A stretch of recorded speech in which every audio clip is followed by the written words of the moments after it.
नमस्कार। India debate में आप सबका स्वागत है। मैं हूं आशुतोष पाठक। हमारे सभी दर्शक इंतजार में बैठे होंगे कि 14 अगस्त को क्या-क्या होगा। 12 अगस्त को क्या हुआ, ये तो हमने बताया। लेकिन 14 अगस्त की बात आप सब इंतजार कर रहे हैं। हमारे पास जो हमारे सूत्र हैं, वो अद्भुत जानकारी लेकर के आए हैं। इस कार्यक्रम के बाद में एक और अलग से कार्यक्रम कर रहा हूं कि ठाकरे के पूरे परिवार में अभी चल क्या रहा है और कहां-कहां अपमानित हो रहे हैं, वो मैं अलग से करूंगा। लेकिन आज रात ठाकरे की पूरी परिवार को नींद नहीं आने वाली है। जिस अघोरी पूजा की बात पहले की गई थी, उसके बारे में सूचनाएं और मिली हैं। महाराष्ट्र सरकार के डिप्टी होम मिनिस्टर और उनके पिताजी और भारतीय जनता पार्टी के बहुत सारे नेताओं ने ऑन कैमरा कहा कि जो पूजा महाराष्ट्र में प्रतिबंधित है, वो पूजा ठाकरे परिवार अपने फार्म हाउस पे करवा रहे हैं। अब कहां है उनका फार्म हाउस? कौन-कौन उस पूजा में मौजूद थे? खबर इसके बारे में मैंने आपको बताया है, लेकिन इस पूजा को रिपीट किया गया है और आंध्र प्रदेश के कोई बाबा वहां पहुंचे हैं। उन्होंने पूजा करवाई है।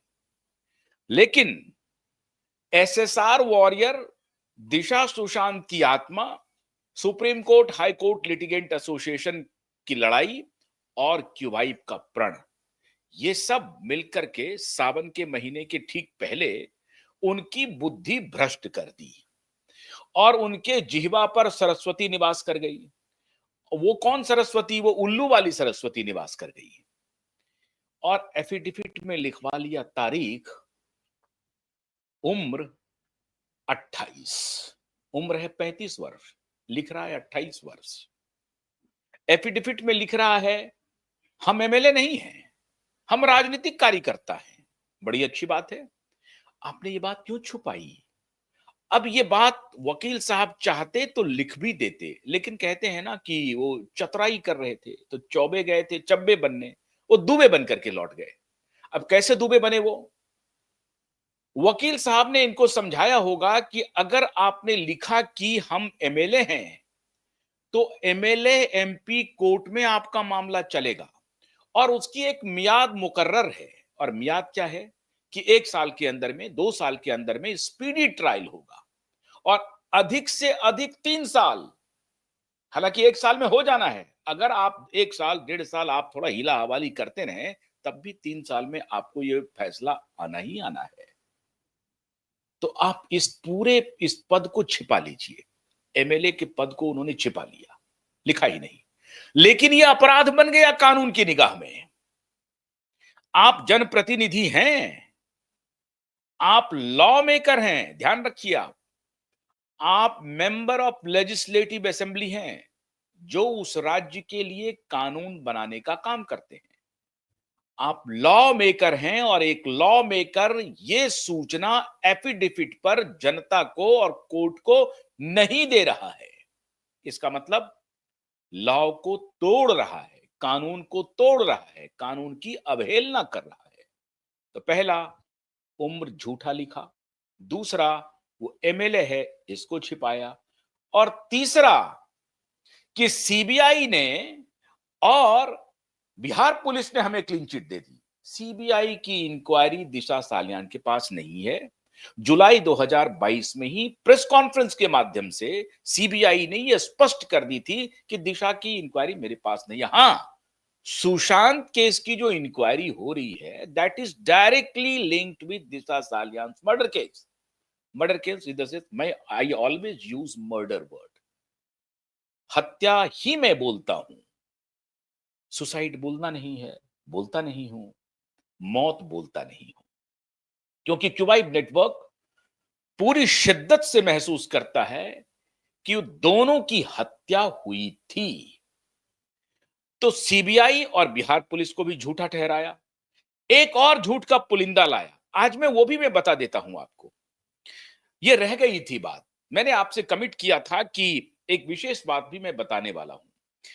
एक एप्लीकेशन फाइल हुआ, जब इंटरवेंशन फाइल हुआ आदित्य ठाकरे का, उसके ठीक एक नंबर आगे, अब मुझे नहीं मालूम कि इस एप्लीकेशन से उस मोहतरमा का क्या मामला है, क्या रिश्ता है।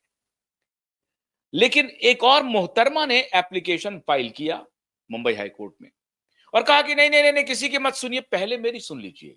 आप कौन? तो खामखा वो आ गई मोहतरमा और कहने लगी कि मेरी सुन लीजिए, सुप्रीम कोर्ट ने मुझे डिसमिस कर दिया है, इसलिए मैं आपकी अदालत में आई हूं। इसी डिसमिसल का संज्ञान लेकर के आदित्य ठाकरे ने अपने एफिडेविट में जिक्र किया कि सुप्रीम कोर्ट ने संज्ञान ले लिया है दिशा केस को और उन्होंने दिशा केस को डिसमिस कर दिया है। इसी मोहतरमा के रेफरेंस में लिखा गया है। यह है आज का सबसे बड़ा ब्रेकिंग। अब उसका लोकस स्टैंडर्ड क्या है, नहीं है, इसका कोई मतलब नहीं है। लेकिन वो कोर्ट में आकर के वो कहने लगी कि पहले मुझे सुन लीजिए, आप कौन हैं, कहां से आई हैं, रिश्ता क्या है। और जिस दिन जो एप्लीकेशन एफिडेविट के रूप में फाइल हुआ आदित्य ठाकरे का, ठीक उसके अगला एप्लीकेशन नंबर है उस मोहतरमा का। मुझे नहीं मालूम वो मोहतरमा कौन है, मालूम तो सब है, बताना मैं उचित समझता नहीं, क्योंकि उनकी इतनी हैसियत नहीं है जिसके बारे में हम चर्चा करें। लेकिन केस को कैसे डेविएट करे, कैसे फर्दर आगे ना बढ़े, केस इंक्वायरी आगे ना बढ़े, इसलिए अलग अलग तिकड़म किए जा रहे हैं। अघोरी पूजा भी हो रही है, इस तरह के हथकंडे भी अपनाए जा रही हैं। मुझे नहीं मालूम है कि मोहतरमा की सच्चाई क्या है।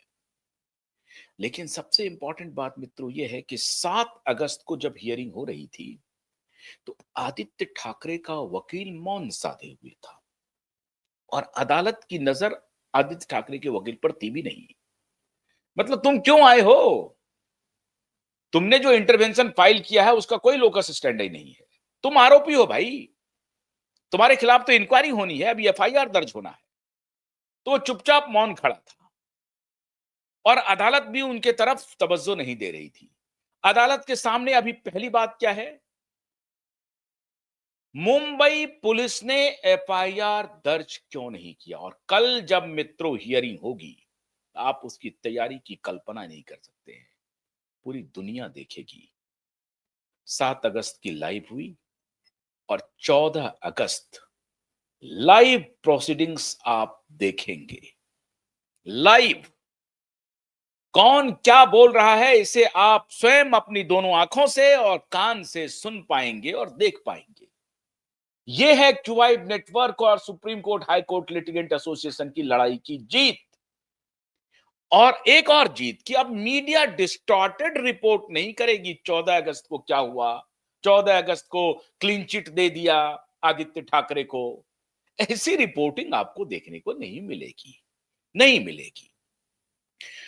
14 अगस्त को मिलेगी क्या, शैलेंद्र नगरकर जो पुलिस इंस्पेक्टर हैं, उनसे अदालत पूछेगी कि भाई आपने क्यों फाइल किया है, क्योंकि आप तो रेस्पोंडेंट है नहीं। 7 अगस्त को उन्होंने तारीख मांगी, एपियर हुआ था शैलेंद्र नगरकर, शैलेंद्र नगरकर मौन था।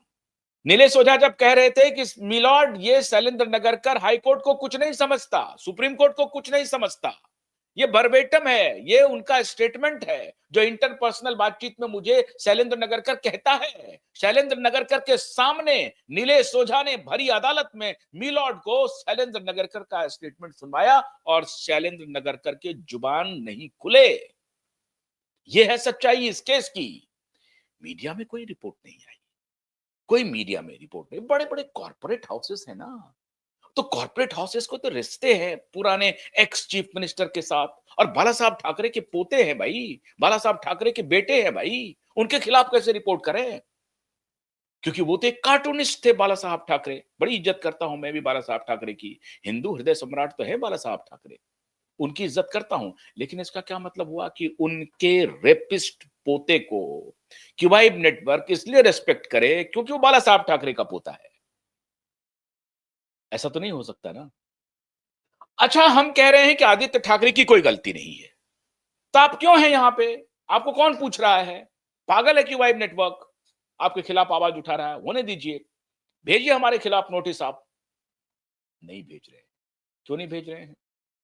अरे, आप हैरान हो जाएंगे मित्रों। 2 जुलाई, 16 जुलाई, 7 अगस्त, 14 अगस्त, मैंने आपको कहा था ना कि ये तारीख जितना भी कर लें, इनके पास अब बचने का कोई रास्ता नहीं, उस पर भी लाइव। तो कल जब शैलेंद्र नगरकर पेश होंगे, तो शैलेंद्र नगरकर से पहला सवाल होगा कि ये रिप्लाई आपने क्यों फाइल किया? शैलेंद्र नगरकर कहेंगे कि नहीं नहीं नहीं, मैं तो एसआईटी टीम में था और इसलिए मेरी रिस्पॉन्सिबिलिटी बनती है। कहा कि ये जानकारी तो कोर्ट को है। कोर्ट ने जो रेस्पोंडेंट बनाया है उसमें चीफ सेक्रेटरी महाराष्ट्र सरकार, एडिशनल चीफ सेक्रेटरी महाराष्ट्र सरकार, मुंबई पुलिस कमिश्नर, फिर सीबीआई को, नारकोटिक्स डिपार्टमेंट को, मिनिस्ट्री ऑफ होम को, ये सारे पार्टी है। तो क्या आप ये बात स्वीकार करते हैं कि आप इन सबको रिप्रेजेंट कर रहे हैं? शैलेंद्र नगरकर को बोलना पड़ेगा कि जी मैं इन सबको रिप्रेजेंट कर रहा हूं। बड़ी अच्छी बात है, रिप्रेजेंट कर रहा हूं तो पूछेगी अदालत कि भाई आप ये एफआईआर क्यों नहीं कर रहे हैं? तो शैलेंद्र नगरकर कहेगा कि सर हमने तो जांच कर ली, इंक्वायरी कर ली, पोस्टमार्टम रिपोर्ट है, डॉक्टर का ले लिया, रोहन राय का ले लिया, तमाम का एविडेंस ले लिया, वो तो सुसाइड है। तो फिर अदालत कहेगी तो फिर एसआईटी किस बात की गठित हुई थी? इंक्वायरी आपने क्लोज कर दिया है, एसआईटी का क्लोजर रिपोर्ट कहां है? कहीं नहीं है। मैंने कल भी आपको बताया था कि सीबीआई ने रिया चक्रवर्ती के लुकआउट नोटिस को क्वैश करने के लिए 27 दिसंबर 2024 को अदालत में सीबीआई का स्टेटमेंट था कि एसआईटी अपने इन्वेस्टिगेशन को एक्सपेडाइट कर चुकी है, इसीलिए इनके लुकआउट नोटिस को कैश ना किया जाए।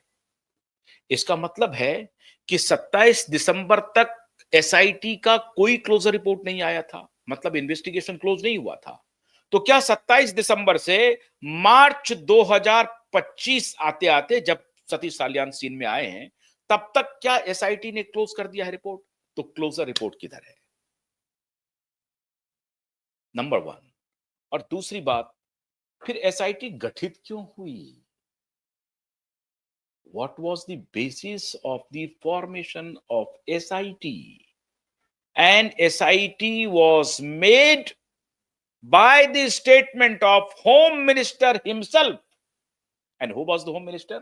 The present chief minister. तो एसआईटी को जब आपने गठित किया तो बजाप्ता आधार दिया गया कि फ्रेश एविडेंस आ गए हैं, और उस एसआईटी को कोई फ्रेश एविडेंस नहीं मिला। ये जांच का है मामला। चलिए अब एसआईटी का जांच हो गया, फ्रेश एविडेंस नहीं मिला, सब कुछ नहीं मिला। जो रूल है वो ये कहता है कि 50 साल के बाद भी अगर किसी डिसीज्ड की, किसी की इस तरह की मौत होती है और उसके परिजन, उनके परिवार वाले, उनके माता पिता अगर कोई शंका व्यक्त करते हैं कि मेरी पुत्री के साथ बलात्कार हुआ है, उसकी हत्या हुई है, तो सारी चीजें सेट एसाइट है। ये केस लॉ उन्होंने ऑलरेडी नीलेश ओझा जी ने पेश कर दिया 7 अगस्त को। ये केस लॉ मौजूद है, सुप्रीम कोर्ट का केस लॉ है। तो केस लॉ मौजूद है और इसी केस लॉ पर रिप्लाई मांगा गया 7 अगस्त को। भाई तुम्हारा क्या कहना है बताओ? तो 14 अगस्त को कोई रिप्लाई नहीं है।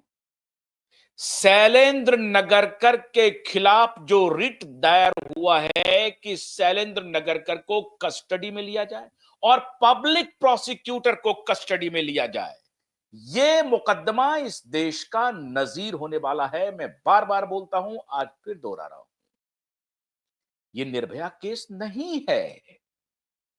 निर्भया केस में पुलिस एक्टिव थी, सरकार एक्टिव थी। इस केस में पुलिस इनएक्टिव है, सरकार डिफेंसिव है।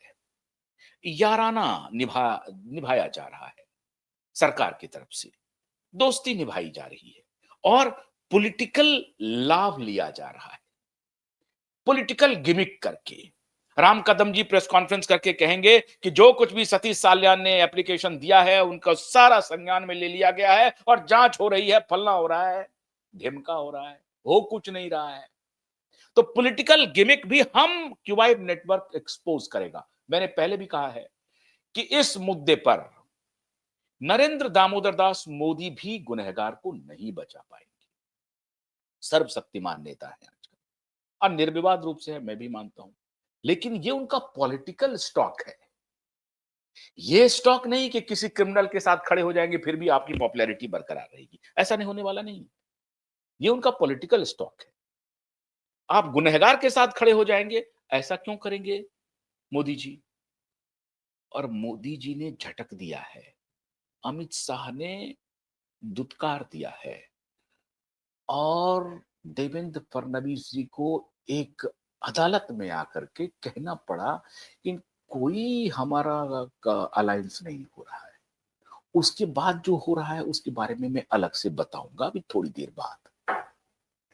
अभी 14 अगस्त के दिन घिर गया है ठाकरे, और जो ठाकरे को बचाने के लिए पर्दे के पीछे से जो मीटिंग्स कर रहा है परमबीर सिंह, हैरान हो जाएंगे। आज मैं एक और ब्रेक कर रहा हूं। परमबीर सिंह के खिलाफ सचिन वाजे आ गए हैं, जो अभी आजकल जेल में है।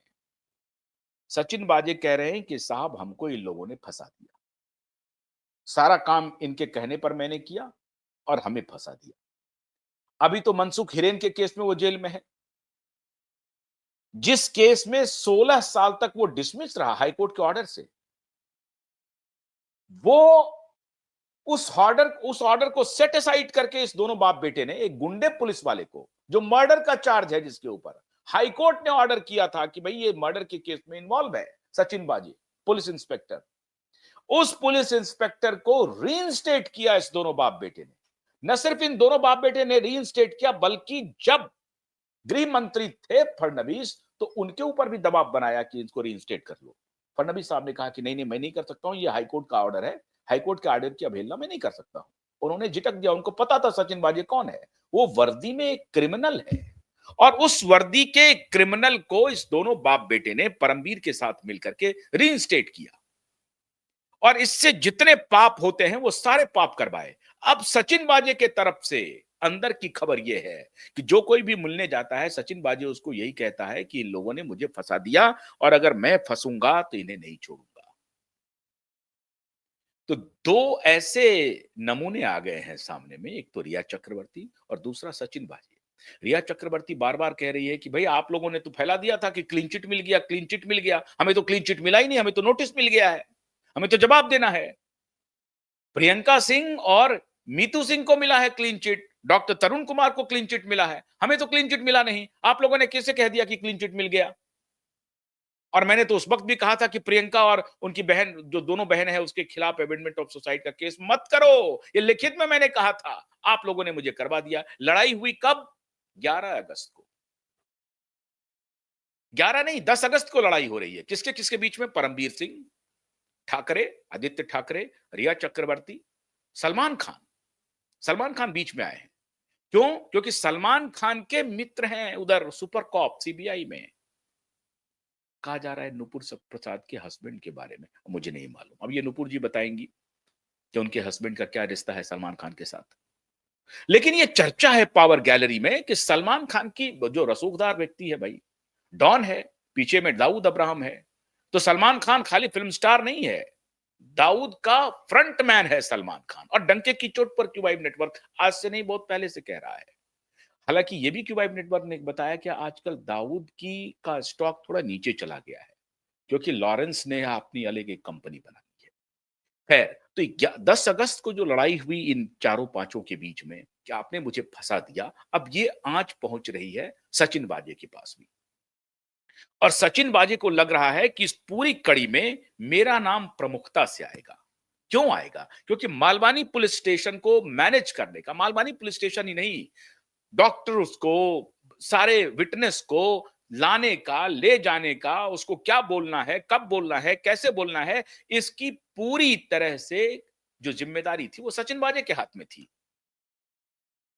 और सचिन बाजे कह रहे हैं कि साहब मुझे तो इस केस में सबसे पहले आगे रखा गया है, सारे डिजिटल रिकॉर्ड्स हैं। अब इन सारे डिजिटल रिकॉर्ड्स को फिर आप कैसे नकारेंगे? नारकोटिक्स डिपार्टमेंट के पास सारे डिटेल्स हैं।